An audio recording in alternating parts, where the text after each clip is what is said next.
लाखों में एक छै हमर सनमा, कितनो बड़ाई करिए वो कर छै कम। लाखों में एक छै हमर सनमा, कितनो बड़ाई करिए वो कर छै कम। हमरा से जकरा है बहुते रे प्यार छै, बहुते रे प्यार छै।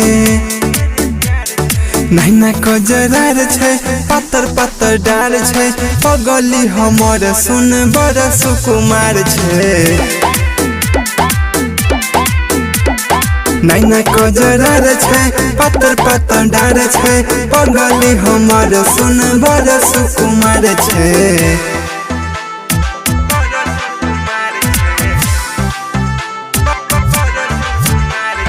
डीजे ओम शंकर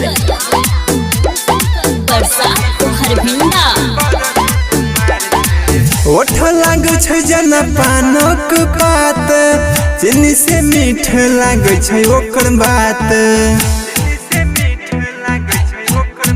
जखने प्यार से हमरा बजाबै छै, सातो सुर के आवाज संगे आबै छै। ओकरो से नीक ओकर नीमन विचार छै, नीमन विचार छै। नैना कजरार छै, पातर पातर डार छै, पगली हमर सुन बड़ सुकुमार छै। नैना कजरार छै, पातर पातर डार छै, पगली हमर सुन बड़ सुकुमार छै।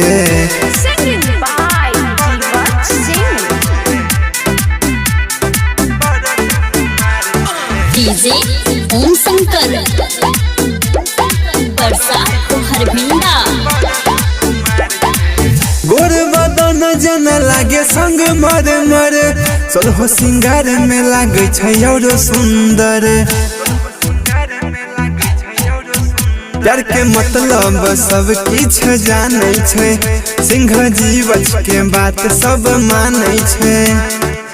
रवि मुकेश जिया बेकरार छै, जिया बेकरार छै। नैना कजरार छै, पातर पातर डार छै, पगली हमर सुन बड़ सुकुमार छै। नैना कजरार छै, पातर पातर डार छै, पगली हमर सुन बड़ सुकुमार छै। जीवत सिंह।